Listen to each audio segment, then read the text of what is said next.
Perintah Kaisar Naga. Jangan lupa like, komen, dan subscribe RD1 Channel. Bab 3596, berhentilah membual. Dev hanya tersenyum dingin dan tidak berbicara. Bintang aslinya berkedip dengan cepat, dan sumber guntur dan kilat di tubuh Huer dengan cepat lenyap. Ketika sepertiga dari kekuatan aslinya hilang, Huer masih menyeringai, berpura-pura tidak ada yang salah. Tanpa mengelak atau mengelak, tombak guntur dan kilat terus mengeluarkan guntur dan kilat, menuju ke arah Dev. Guntur dan kilat di sekitar tubuh Dev terus menghasilkan busur, menyerap kekuatan asli Huer. Ketika setengah dari kekuatan guntur dan kilat Huer hilang, dia mulai panik. Bagaimana ini mungkin? Seberapa besar ruang asalmu? Huer memandang Dev dengan tidak percaya. Sejak dia menyadari asal-usul guntur dan kilat, dia belum pernah bertemu orang dengan ruang asal sebesar itu. Ruang asalku adalah galaksi alam semesta, tak berujung. Hanya dengan kekuatan aslimu, kamu masih ingin menghancurkanku. Dev mencibir dan berkata, sesumbar saja, menurutku kamu berada di saat-saat terakhir. Huer sama sekali tidak percaya dengan apa yang dikatakan Dev. Ia belum pernah melihat bahwa ruang aslinya adalah alam semesta dan galaksi. Saya selalu berpikir Dev sedang membual. Sumber petir Huer menuju ke arah Dev dengan lebih gila lagi. Ketika Dev melihat ini, dia sangat gembira, karena orang ini tidak mempercayainya, dia hanya menyerap semua kekuatan aslinya dan menggunakannya untuk kepentingannya sendiri. Melihat sumber petir Huer semakin berkurang, Huer benar-benar panik. Dia memandang Dev dengan tidak percaya, dan tombak petir itu perlahan menghilang. Kamu, Huer menunjuk ke arah Dev, wajahnya penuh keterkejutan. Apakah kamu percaya sekarang? Dev tersenyum dingin, lalu tubuhnya seperti bintang jatuh, langsung menuju Huer dari atas ke bawah. Lalu dia meninjunya, tinju cahaya suci, ribuan kepalan tangan emas bersinar di seluruh bumi. Guntur dan kilat yang tak terhitung jumlahnya jatuh seperti ular petir. Guntur dan kilat yang menakutkan telah menyelimuti Huer. Mata Huer dipenuhi ketakutan, dia ingin melawan, tetapi sumber guntur dan kilat di tubuhnya sudah hampir habis.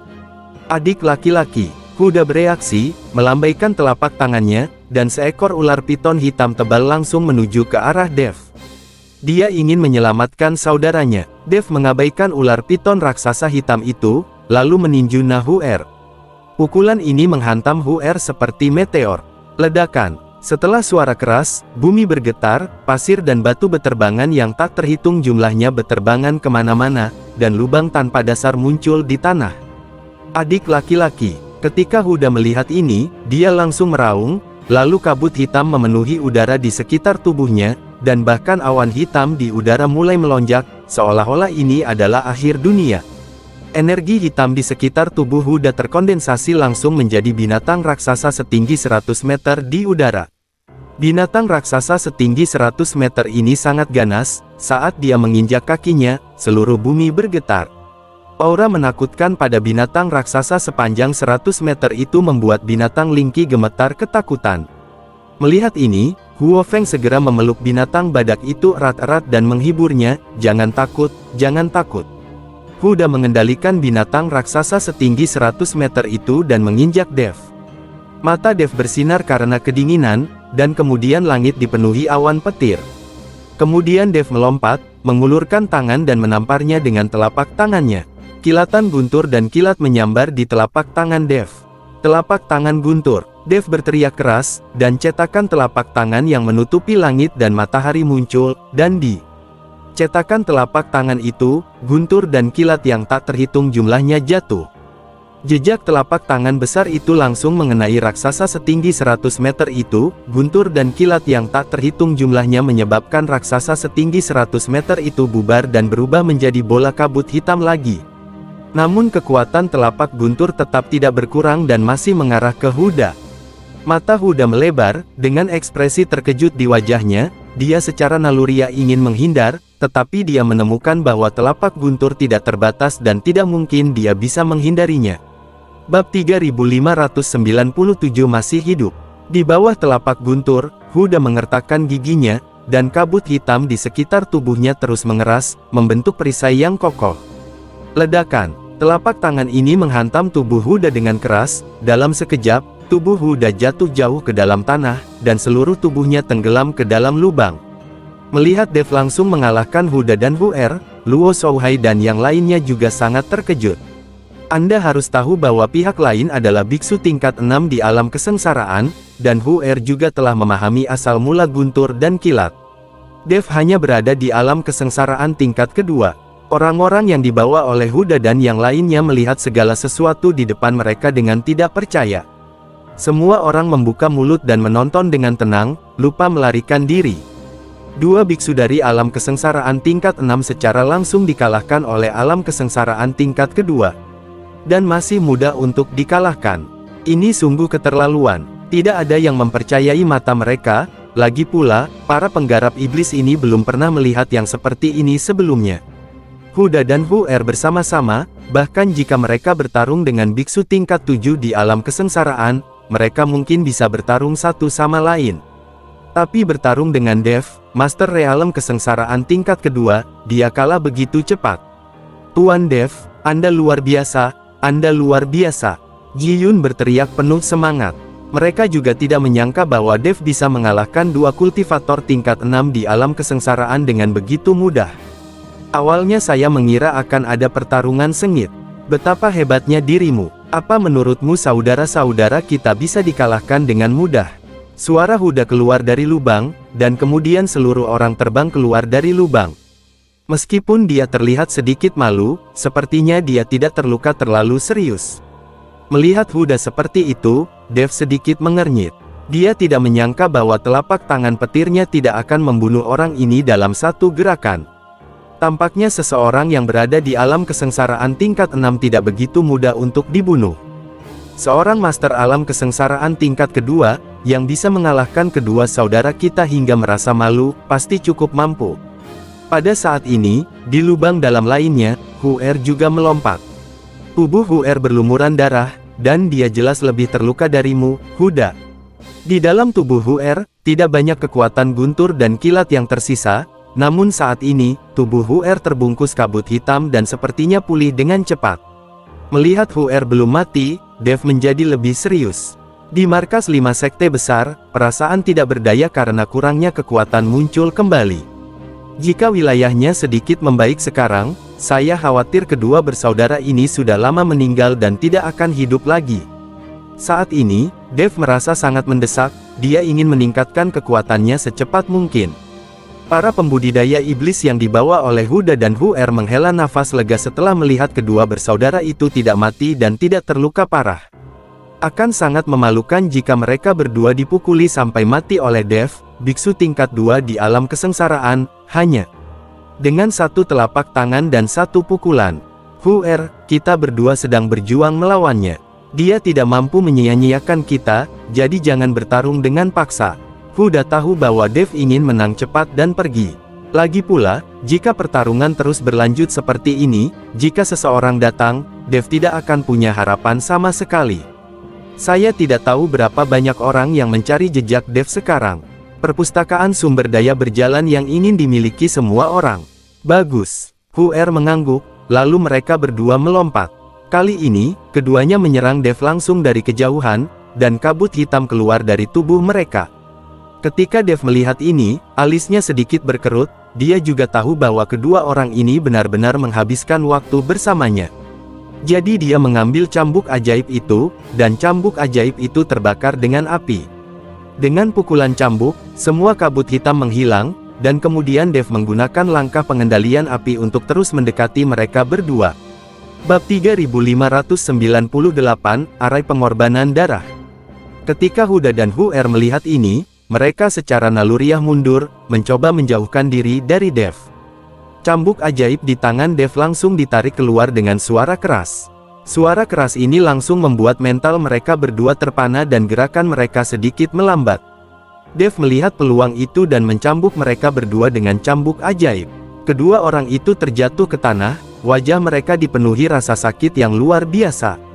Api ekstrim pada cambuk ajaib meninggalkan bekas luka pada mereka berdua, yang terlihat sangat menakutkan. Pada saat ini, para pembudidaya iblis yang telah merasa lega menjadi gugup lagi. Hu'er dan Huda berdiri, memandang diri mereka sendiri dalam keadaan menyedihkan, lalu melihat cambuk ajaib di tangan Dev, ada sedikit ketakutan di mata mereka. Lagi pula, ketika cambuk iblis mengenai orang lain, itu menyakitkan, tetapi ketika mengenai para penggarap iblis seperti mereka, itu adalah jenis serangan spiritual yang sangat menyakitkan, dan seluruh orang menjadi sedikit bingung. Saudaraku, aku berjuang keras untuk pengorbanan 100 tahun aliansi penyegel iblis. Huer memandang Huda dan berkata dengan gigi terkatup. Sepertinya keduanya masih memiliki metode yang tidak berguna. Ini adalah pilihan terakhir bagi kita saudara. Sepertinya kita harus menggunakannya hari ini. Setelah Huda selesai berbicara, dia mengulurkan tangannya ke dalam pelukannya, dan kemudian disarai hitam dengan pola arai berkedip muncul. Segera setelah itu, Huda mengeluarkan setetes esensi darah dan menjatuhkannya ke pelat formasi. Cakram formasi berdengung beberapa saat, dan kemudian dengan cepat bertambah besar, dan garis-garis berdarah mulai muncul di sekitar tanah. Mundur cepat, cepat mundur, ini susunan darah pengorbanan. Ketika Seng Busi melihat ini, wajahnya dipenuhi ketakutan dan kepanikan, dan dia buru-buru meminta yang lain untuk mundur. Jika terjebak dalam formasi ini, tidak ada satupun dari mereka yang bisa melarikan diri. Beberapa orang mencoba yang terbaik untuk mundur ke kejauhan. Pada saat yang sama, Seng Busi berteriak kepada Dev, "Tuan Dev, cepat pergi." Ini adalah susunan darah pengorbanan, susunan yang tertinggal selama pertempuran antara dewa dan iblis. Formasi seperti ini sangat sombong. Cepat lari, Seng Busi berteriak dan menyuruh Dev melarikan diri juga. Namun sebelum Dev sempat bereaksi, formasi besar berdarah segera mengepung Dev. Formasi berdarah di sekitarnya berkedip-kedip dan misterius. Apalagi formasi ini sangat rumit, dan sulit untuk menemukan lokasi mata formasi dalam waktu singkat. Lingkungan mulai dipenuhi dengan udara berdarah, diikuti dengan semburan suara ratapan yang melengking. Suara ratapan itu tidak seperti ilusi, itu terdengar sangat nyata. Dev tidak bisa tidak mengikuti suara itu dan terkejut menemukan bahwa para pembudidaya iblis yang dibawa oleh Huda dan Huer sebenarnya diselimuti kabut berwarna darah pada saat ini. Saat ini, darah di tubuh semua orang terus mengalir ke segala arah. Darah para pembudidaya iblis ini membuat formasi darah pengorbanan semakin mempesona. Pada saat yang sama, di dalam formasi, kumpulan kabut darah mengambang tidak teratur seperti bilah tajam. Ketika darah para pembudidaya iblis itu melayang ke udara, darah itu akan segera diserap oleh kabut darah. Dev sangat terkejut, dia tidak menyangka bahwa Huda dan Huer, untuk membunuhnya, bahkan akan menyelamatkan rakyatnya sendiri setelah menunggu 100 tahun aliansi penyegel iblis. Segera, para pembudidaya iblis itu semuanya tersedot ke dalam tubuh manusia melalui pembentukan darah pengorbanan, tanpa meninggalkan setetes darah pun di tubuh mereka. Setelah Huda dan Huer saling memandang, mereka mengambil inisiatif untuk terbang ke dalam formasi, membiarkan kabut darah di sekitarnya menyerap darah di tubuh mereka. Kulit kedua orang itu terus mengeluarkan darah merah cerah, dan kabut darah menjadi lebih tebal. Dev tercengang. Dia tidak mengerti apa yang terjadi dengan Huda Huer. Apakah dia harus mengorbankan nyawanya sendiri? Jika mereka berdua tersedot darahnya hingga kering oleh formasi darah pengorbanan ini dan mati, apa gunanya membunuh Dev? Belum lagi aliansi penyegel iblis telah diabadikan selama 100 tahun, meskipun 1000 tahun, apa gunanya 10.000 tahun? Semua orang sudah mati dan tidak ada gunanya sama sekali. Tapi Dev tahu bahwa kedua orang ini tidak mungkin cukup bodoh untuk mengorbankan hidup mereka demi formasi. Bab 3599 Silsilah Setan Darah. Benar saja, darah kedua orang itu sepertinya telah mencapai konsentrasi tertentu setelah sebagian diserap oleh kabut darah di sekitarnya. Kabut darah mulai turun seperti hujan, dan darah mulai berjatuhan. Tubuh Dev langsung ternoda merah oleh darah. Dan darah itu jatuh ke tanah, dan kemudian mulai mengalir di sepanjang garis di tanah. Apa yang mereka lakukan? Luo Shouhai sangat bingung. Seng Busi mengerutkan kening dan berkata dengan sungguh-sungguh, kedua bersaudara ini terlalu kejam. Untuk mengalahkan Tuan Dev, mereka bahkan mengorbankan anak buahnya sendiri. Mereka mengorbankan formasi ini dengan darah. Hanya dengan cara inilah kekuatan formasi darah pengorbanan ini dapat dilepaskan. Apakah mereka gila? Jika ini terus berlanjut, keduanya akan mati. Ji Yun bertanya dengan bingung. Mereka berdua tidak akan mati. Darah mereka adalah kunci untuk mengaktifkan susunan darah pengorbanan. Saya tidak menyangka bahwa piringan susunan darah pengorbanan disembunyikan terlalu dalam di tangan kedua bersaudara itu. Seng Busi berkata dengan heran. Kedua orang ini sebenarnya berasal dari silsilah darah iblis. Mereka benar-benar tersembunyi cukup dalam. Saya tidak tahu bagaimana kedua orang ini menyembunyikan aura mereka. Tidak ada dari kami yang bisa mendeteksinya pada awalnya. Penatua hantu gunung iblis juga berkata dengan terkejut. Sepertinya susunan darah pengorbanan ini hanya bisa dibuka oleh silsilah darah iblis kita. Bahkan jika orang lain mendapatkannya, itu mungkin tidak banyak berguna. Tapi kedua orang ini tidak pernah mengungkapkan identitas mereka sebagai darah iblis. Mereka sungguh luar biasa. Luo Shouhai juga tampak serius. Lembah roh darah Luo Shouhai juga berasal dari silsilah darah iblis. Dia bahkan tidak tahu bahwa kedua orang ini berasal dari leluhur dan silsilah yang sama dengannya pada awalnya, yang menunjukkan bahwa kedua orang ini bersembunyi cukup dalam. Cakram formasi seperti ini yang tertinggal selama perang antara dewa dan iblis. Semuanya adalah barang baik dari dunia peri atau dunia iblis, dan semua orang ingin mendapatkannya. Dengan kekuatan Huda dan Huer, yang berada di alam kesengsaraan tingkat 6, mereka tidak mampu melindungi disformasi-formasi pengorbanan darah.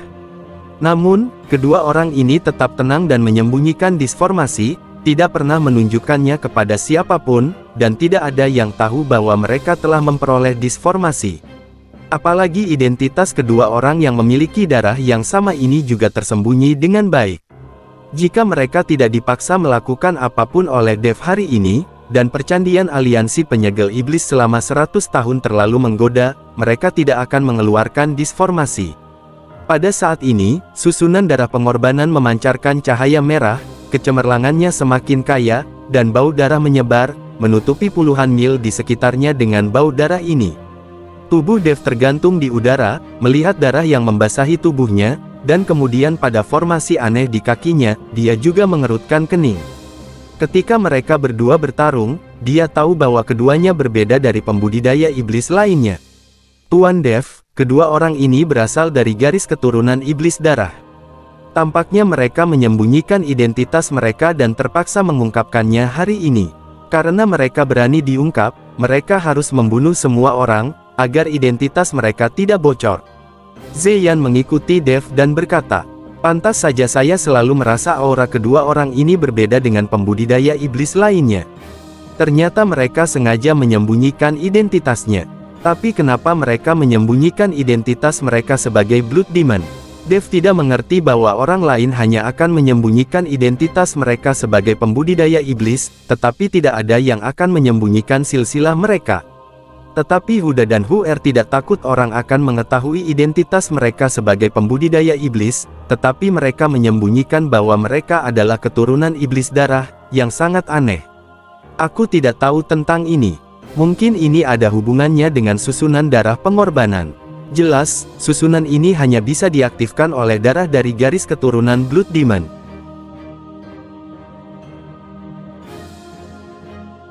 Jangan lupa di-subscribe RD1 Channel. Bab 3600, Jiwa Meninggalkan Tubuh. Mereka menyembunyikan identitas mereka sebagai Blood Demon karena mereka takut orang lain akan mengetahui bahwa mereka memegang disarai di tangan mereka dan mulai merampasnya. Bagaimanapun, mereka hanya memiliki kekuatan alam kesengsaraan tingkat 6. Mereka tidak dianggap ahli di dunia surga dan manusia. Jika seseorang benar-benar mencoba merebutnya, akan sulit bagi mereka untuk melindunginya. Zeyan menganalisanya untuk Dev. Sangat mungkin kedua orang ini sangat licik. Tampaknya mereka telah mengungkap identitas mereka sepenuhnya dan mengeluarkan barisan untuk membuat keputusan akhir. Mata Dev sedikit terfokus, dan dia memegang pedang pembunuh naga dan cambuk iblis dengan erat di tangannya. Sekarang Huda dan Huer telah mengungkapkan kartu truf terakhir mereka, Dev tidak bisa gegabah. Huda, Huer, kamu dan aku berasal dari garis keturunan iblis darah yang sama dan berbagi sekte yang sama. Aku menyarankan kamu untuk berhenti. Luo Shouhai berkata dengan keras kepada Huda dan Huer. Luo Shouhai, jangan mempermainkanku. Saat kita membunuh Dev ini, giliranmu. Tidak mungkin kartu truf kedua saudara kita bocor ke siapapun. Bagaimana Huda bisa berhenti saat ini? Saya melihat cahaya putih samar tiba-tiba muncul di tubuh Huda, dan kemudian saya melihat jiwa Huda terlepas dari tubuhnya. Hal yang sama berlaku untuk Huer, jiwanya langsung terpisah dari tubuhnya, dan kemudian bergabung dengan kabut darah merah dalam formasi. Tubuh keduanya tetap tidak bergerak, tapi kedua lampu putih terus bertabrakan dengan kabut berdarah, menyebabkan kekosongan bergetar. Segera, dua sosok humanoid berwarna merah darah muncul, dan kekuatan mereka terus berkembang. Kabut darah dalam formasi sepertinya terus memberikan kekuatan pada mereka berdua. Dev mengerutkan kening, dia belum pernah melihat cara untuk meninggalkan tubuh dan hanya menggunakan jiwa untuk menyerap kekuatan dan meningkatkan kultivasi. Dev tidak berani menunda lebih lama lagi, karena dia tidak tahu seberapa jauh kedua orang ini akan meningkatkan kekuatan mereka. Pedang pembunuh naga dan cambuk ajaib di tangan Dev ditembakkan pada saat yang bersamaan. Ribuan lampu pedang jatuh seperti hujan lebat, dan api pamungkas pada cambuk ajaib juga berubah menjadi bola api dan menyerang. Boom boom boom. Kali ini, Dev tidak berani gegabah sama sekali, dan menggunakan seluruh kekuatannya segera setelah dia mengambil tindakan. Tapi ribuan lampu pedang dan bola api itu benar-benar menembus tubuh Huda dan Huer dan membombardir tanah. Ini, Dev mengerutkan kening dan tercengang. Tuan Dev, orang-orang ini adalah roh. Serangan fisik semacam ini mungkin tidak akan banyak merugikan mereka.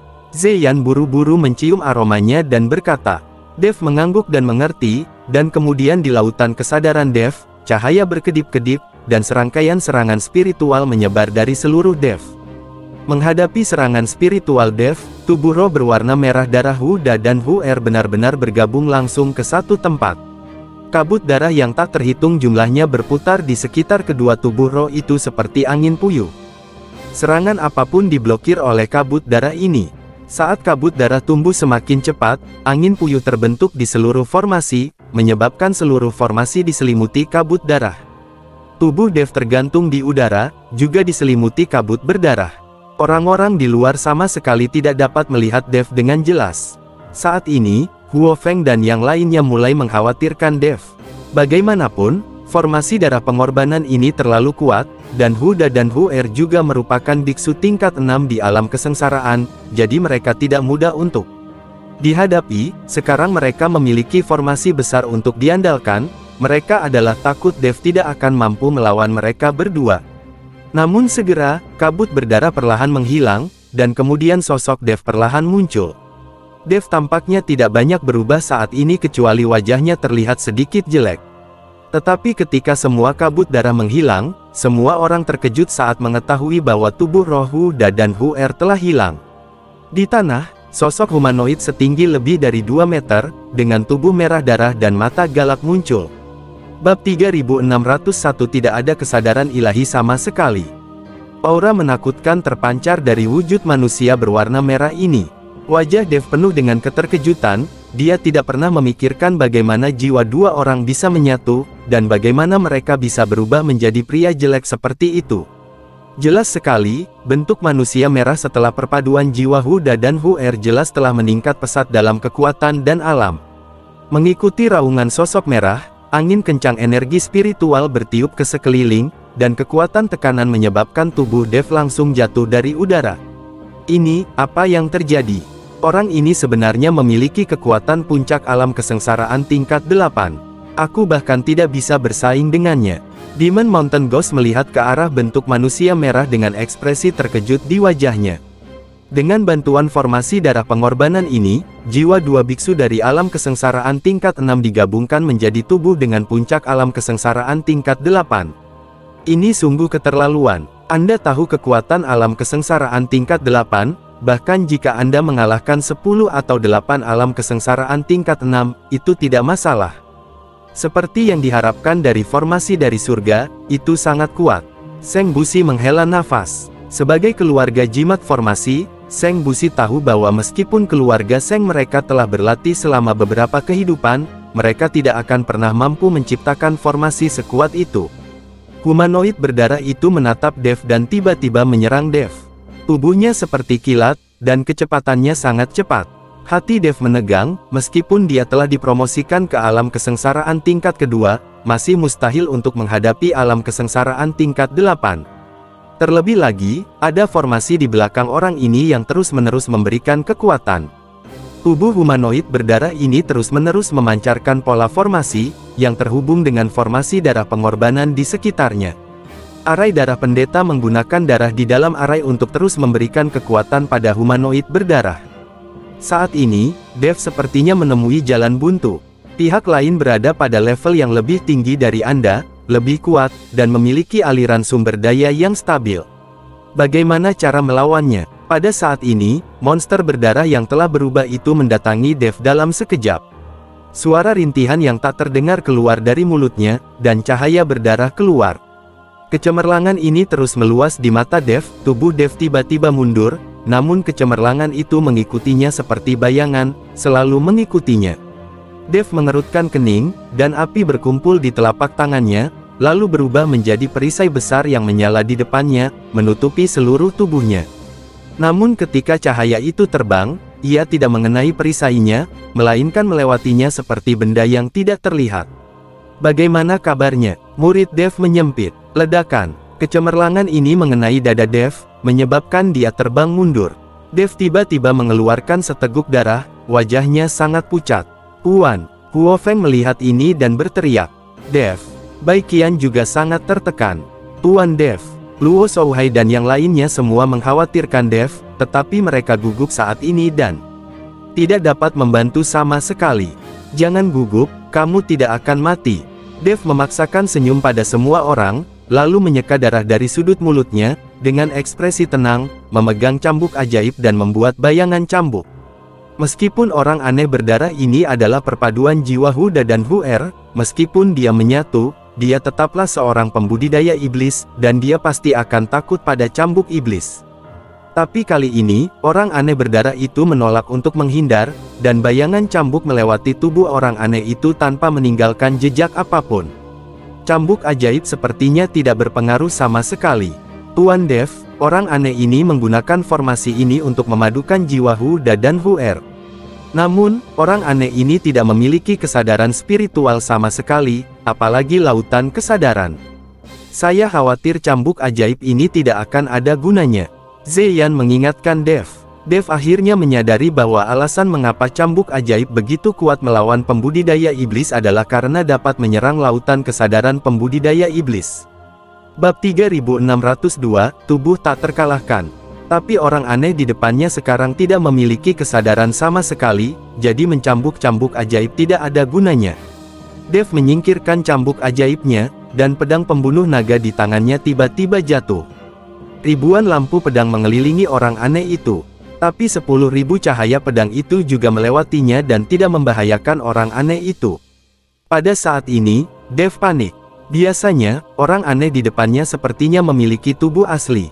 Mengapa pedang pembunuh naga pun tidak dapat menyebabkan kerusakan apapun? Sementara Dev berpikir, orang aneh itu mengambil tindakan dan memukul mundur Dev lagi. Dev memuntahkan seteguk darah lagi, wajahnya semakin jelek.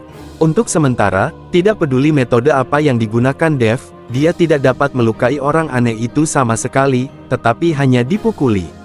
Dev tidak lagi menyerang, tetapi menggunakan langkah pengendalian kebakaran untuk menghindari dan memikirkan cara menghadapi orang ini. Bagaimana Dev bisa mengalahkan makhluk yang hampir tak terkalahkan?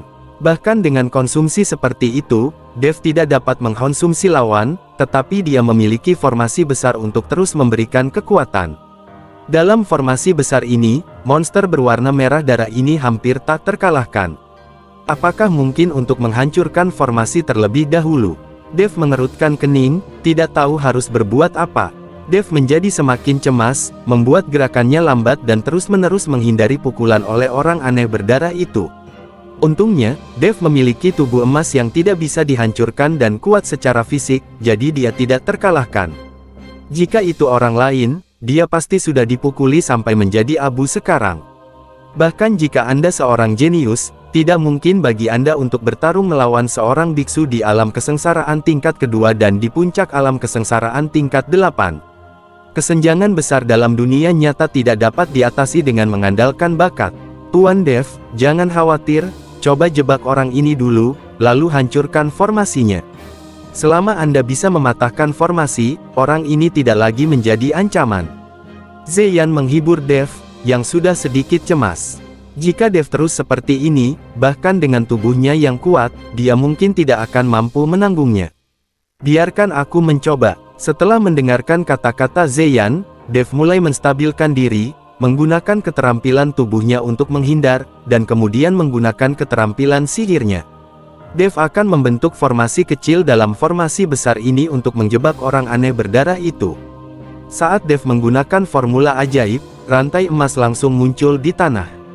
Dev menggunakan formasi dan elemen logam untuk menjebak orang aneh berdarah. Ini, serangkaian rantai besi emas melilit kaki orang aneh berdarah itu, lalu melilit tubuhnya. Monster berdarah itu meronta dan terus mengaum. Ketika Dev melihat ini, dia mengabaikan orang aneh berdarah itu dan dengan cepat melihat formasi di sekitarnya. Pola formasi di tanah masih mengalir dengan darah. Darah para pembudidaya iblis ini terus memberikan kekuatan pada orang aneh berdarah itu. Pola formasinya sangat kompleks. Dev mengerutkan kening, mencari mata formasi. Monster berdarah itu terus mengaum, membuat Dev semakin cemas. Semakin dia bertindak seperti ini, semakin sulit dia menemukan lokasi formasi. Kecelakaan lalalala. Tiba-tiba, rantai besi yang mengelilingi monster berdarah itu pecah menjadi beberapa bagian. Orang aneh berdarah itu melepaskan diri dan langsung menuju Dev. Tuan Dev, hati-hati. Melihat ini, Demon Mountain Ghost Lao berteriak untuk mengingatkan Dev. Dev terkejut, dan sebelum dia bisa bergerak, dia ditampar oleh orang aneh berdarah itu dan terbang. Tubuh Dev membentur tepi formasi dengan keras, lalu bangkit kembali. Batuk, batuk, batuk. Dev terbatuk keras, darah menetes dari mulutnya. Kali ini, semua orang menjadi semakin khawatir. Dev berdiri dengan seluruh kekuatannya dan menatap dengan dingin ke arah pria aneh berdarah di depannya saat pikirannya melintas, lonceng pola naga tiba-tiba muncul di udara. Lonceng besar berpola naga berdengung, dan seluruh kehampaan terguncang dengan riak. Kemudian lonceng pola naga menyelimuti orang aneh berdarah itu. Bersambung.